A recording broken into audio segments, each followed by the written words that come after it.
At dahil malapit na ang eleksyon mga kapatid, no, maraming mga kumakandidato ngayon ang sumasakay sa issue sa West Philippine Sea.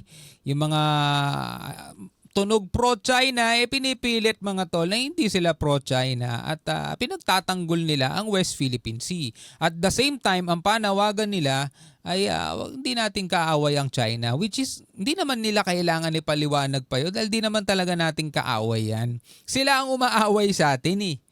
Di ba? So eto mga kapatid mula rito sa balita, no, balita mula sa News 5. Ang sabi rito, mga botante, tayo mga kapatid, pinaalalahanan sa mga kandidatong ginagamit ang issue sa West Philippine Sea. Yan o. Pinaalalahanan ni Philippine Coast Guard spokesperson Commodore J. Tariela ang publiko na maging mabusisi sa pagpili ng kandidato na posibleng sinasakyan lang ang issue sa West Philippine Sea. Sabing ganon mga tol. Mag-ingat kayo dyan kasi baka hindi nyo alam yung inuupo ninyo, yung inuupo natin mga tol ang magsusuko sa ating ipinaglalaban ngayon. Again mga tol, no? Kung hindi mauuwi sa gera to, yan ang pinakamagandang mangyayari kung hindi mauuwi sa gera mga kapatid. At magagawa natin ang paraan na maipanalo itong laban natin ng hindi mauuwi sa gera. Pero hindi rin naman siguro solusyon ang isusuko na lang natin ang lahat ng ating iginigiit para lang hindi magkagera. Kasi ang magiging resulta naman nun mga tol, tayo rin na magdudusa niyan. Hindi lang ngayon siguro pagdating ng araw kasi wala na tayo talagang access dyan kung isusuko natin lahat dyan. Wala nang pag-asa pang umasenso Pilipinas pag ganun. Anyway, wag na natin patagalin to. Panoorin natin tong balitang to. 7 barko ng China ang nakitang umaaligid sa Rosal Reef at Kalayaan Island sa West Philippine Sea. Nagpaalala naman ang Philippine Coast Guard laban sa mga politikong sinasamantalang issue para sa boto. Nasa frontline ng balitang yan, si Elaine Fulgencio. Iba-iba ngayon ang discarding ginagawa ng mga politiko, mga tol. Kundi namimigay ng pera, diba? Nagsasalita na lahat ngayon tungkol sa West Philippine Sea. Nakita nila mga tol, ito pinag-uusapan ng madlang people ngayon eh. Kapag nakita kang against ka sa West Philippine Sea, makakatikim ka ng mga bash, makakatikim ka ng kung ano-ano. Natutunan na nila yan mga tol, yung nangyari nga dito kay Congressman Marcoleta na ngayon, ginagamit na nila yung issue. Matapos ang agresibong pagmaniobra ng isang Chinese military helicopter sa Scarborough Shoal noong Martes, nagsagawa ng Maritime Domain Awareness Flight ang Bureau of Fisheries and Aquatic Resources at Philippine Coast Guard. Naispatan nilang 6 na Chinese militia ships sa Rosal Reef at isang barko ng China Coast Guard malapit sa Pag-asa Island. Ayon kay PCG spokesperson for West Philippine Sea, Commodore J. Tariela, patuloy nilang minomonitor ang mga barko ng China. The Philippine Coast Guard will be doing our own MDA flight. No? This will be the Coast Guard aircraft that will conduct MDA flight from Pangasinan to Zambales. We are monitoring the movement of China Coast Guard 5303 at a distance of 82 nautical miles off the coast of Bolinao, Pangasinan. Mahalaga raw na makita ng China ang presensya ng Pilipinas at agad silang maradyohan ng ating mga tauhan. In those instances na meron tayong makikita na China Coast Guard vessel, magde-deploy din tayo ng Philippine Coast Guard vessels to directly challenge and show the flag to counter the presence of the Chinese Coast Guard.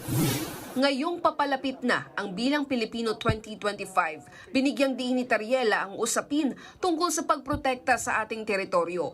Dapat daw maging mabusisi ang publiko, lalo't maraming politiko umano ang ginagamit lang ang issue para makakuha ng boto.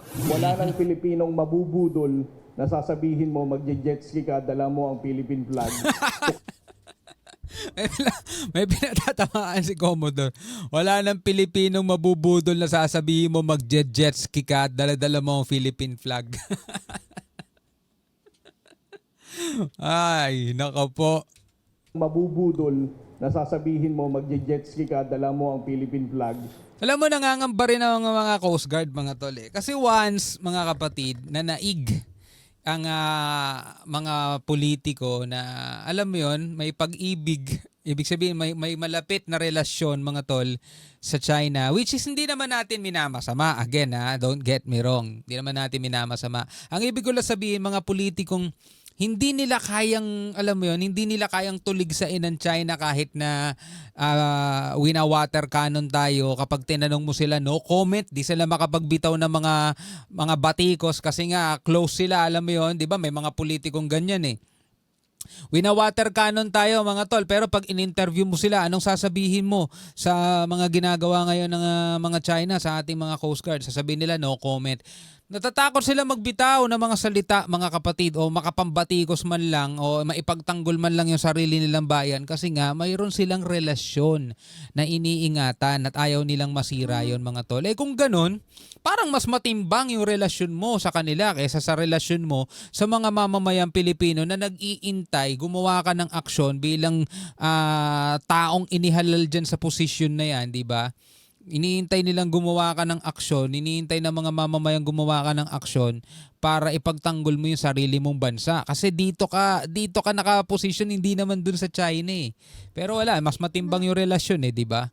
Kung ngayon, pinapangambahan ng Coast Guard yun kasi nga masasayang lahat ng kanilang paikipaglaban, lahat ng kanilang pagtitiis.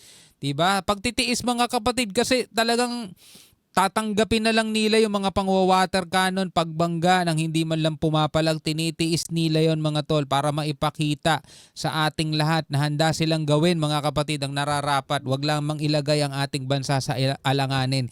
Di baling sila na masaktan, wag lang tayo. Ganun yan mga yan. To counter China, you need to look at their track record. Ano ba ang naging posisyon nila pagdating sa batas when it comes to the Philippine Maritime Zones Act, for example? Nagbabalita mula sa front Di ba? O eto mga kapatid, bumanat din no si dating Senate President Enrile. Mga kapatid no, sabi rito sa balita mula sa PTV Philippines, yan napakita ko na sa inyo title. Issue sa West Philippine Sea hindi naayos ng dating administrasyon kahit naging malapit ito sa China. O, mga tol, pakinggan natin yung sasabihin ni Enrile. Iginiit ni Chief Presidential Legal Counsel Juan Ponce Enrile na bagamat naging malapit ang relasyon ng dating administrasyon sa China ay hindi nito naresolba ang issue sa West Philippine Sea. Sa panayam kay Enrile sa Radyo Pilipinas, ipinaliwanag niyang sa kabila ng maayos at mapayapang relasyon ni dating Pangulong Rodrigo Duterte kay Chinese President Xi Jinping, hindi pa rin ito naayos ang gusot sa WPS. Maging ang national interest ng bansa ay hindi aniya naprotektahan at nananatiling problema ng Pilipinas. Giit pa ni Enrile, kailangan ding bantayan at protektahan ng pamahalaan ang Philippine rice dahil tina-target din aniya ito ng China. Naku Lalo't may po. potensyal ito na maging source of energy ng bansa. Ngayon, dalawa lang yan mga tol eh. Pagpipilian natin. Kapag ililagay nyo dyan sa posisyon mga pro-China, sabihin natin mga pro-China, malalayo tayo sa gulo. Malalayo tayo sa banta ng gera. Magiging payapa dyan mga tol. Pero at the same time, may consequence yan. Alam nyo na yung consequence nun mga tol. Diba? Yung iginigiit nating soberanya mga tol, pagdating ng panahon, mawawala sa atin yan. Yan ang consequence nun mga tol. Diba? Pero walang gulo. Walang gera. Diba? Malapit tayo sa mga incheck. Ang consequence ulit, yung paggiit natin sa ating soberanya, hindi na natin maigigiit yon. So, yan yung unang choice. Pangalawang choice, mga tol, igigiit natin ating soberanya, pipilitin natin na manalo nang hindi dumadaan sa gera, pero andyan dyan yung panganib, andyan dyan yung risk. Andyan dyan yung baka sumiklab ang gera, andyan dyan yung baka may mangyaring masama dyan sa West Philippine Sea at malagay tayo sa alanganin mga tol dahil sa paggiit natin ng ating teritoryo. Kung ang ihahalal naman ninyo is mga politikong maggigiit ng ating soberanya. Ngayon, dalawa yung pagpipilian ninyo. Doon kayo sa mapayapa pero posibleng mawala ang soberanya o dito kayo sa ilalaban nating ang soberanya pero posibleng magkagera. No? Dalawa lang yan mga tol. Pero eto hindi naman natin igigiit na makipaggera tayo. Yung posibleng magkagera, kaya lang sinasabi natin posibleng magkagera, wala na sa atin ang bola. Nasa China na mismo kung gegerahin nila tayo. Diba? So pili kayo dyan sa dalawang yan. Si Presidente Digong. Presidente na yun, ha? Opo. malapit kay Xi Jinping. Malapit sa Beijing, malapit sa China. Doon sa panahon niya,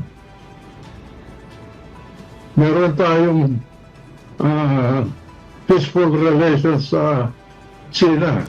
Meron. Pero hindi niya naayos yung national interest natin sa West Philippine Sea. Kaya hanggang ngayon, problema.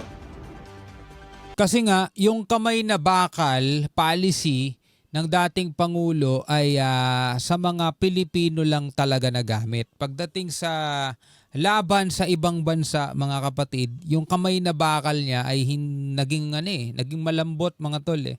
No no hard feelings. No offense sa mga DDS, mga tol. 'Di ba? Pero kung nakikita niyo naman dito sa Pilipinas, mga tol, halos lahat natakot sa kanya, mga tol. Mga adik mismo, mga kriminal natakot sa kanya, which is good thing, mga tol, kasi naging safe ang pakiramdam ng mga mamamayan. Yun nga lang, syempre maraming umuugong-ugong na balita na may mga nadadamay na pagbibintangan lang dahil daw sa mga kota-kota. Hindi naman natin sure kung totoo yun, mga tol. Pero hindi yan ang topic eh. Ang topic, mga tol, is yung tapang niya dito sa pagpapalakad ng, alam mo yon, polisiya niya rito sa Pilipinas ay hindi naging ganun katapang, no, na igiit sa mukha ni Xi Jinping na katulad niyang presidente na amin to, West Philippine Sea, amin to.